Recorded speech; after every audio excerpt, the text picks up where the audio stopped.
Daş olan ürəklərdə daşları sındırdı muğam, haqqa düşman olanı haqqa tapındırdı muğam.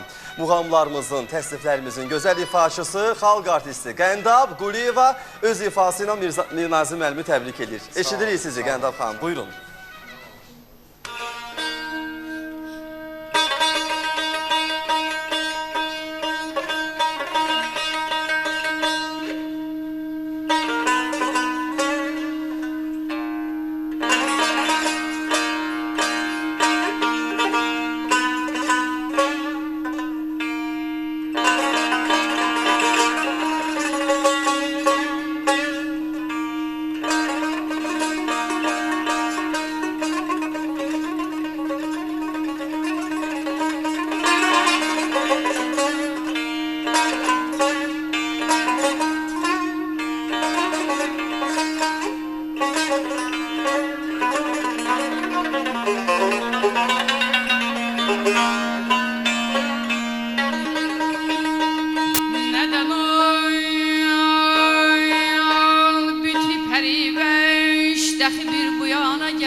Neden ol büti periveş dəxi bir bu yana gelmez. Meğer ol xərabə evdən usanıb cəzana gelmez. Ne qılım edim ne çare o nigar nazeninə.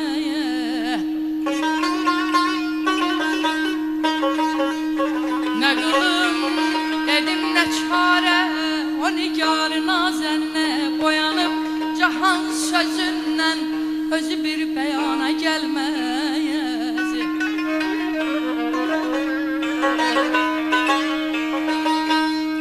Döşənib əbri zülfün nəxubal yanağın üzrə. Döşənib əbri zülfün nəxubal yanağın üzrə. Niyə bəs o qarğı saçın uzanıb tabana gelmez. Ey mən onun qadasın Allah'ım ya, mən onun fədası yollayam.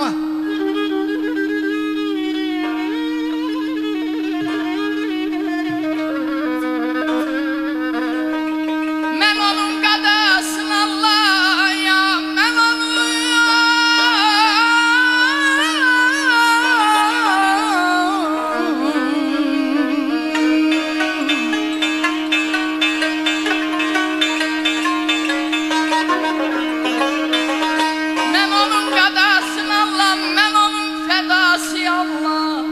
nedir ki yoktu sanı o bu sözden sana gelmez.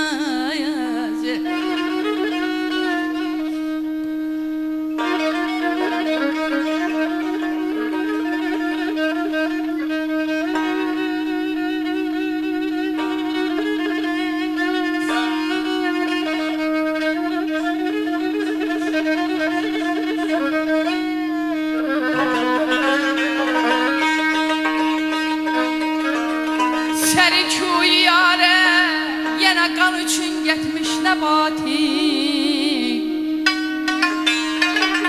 Sərikuy yarə yenə qan üçün getmiş nəbati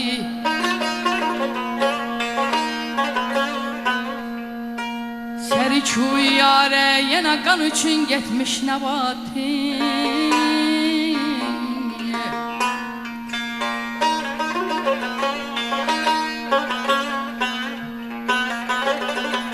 Sərikuy yarə yenə qan üçün getmiş nəbati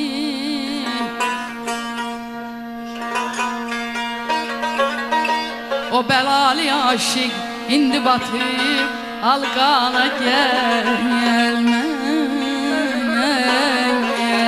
Ay canım niyə məndən gen gəzirsən, niyə məndən gen gəzirsən, dolanırsan genen haydi, dolanırsan genen haydi. Perişan qəlbimə dəymə, perişan qəlbimə dəymə. Güzel könül səndən ayrı,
düşür üçün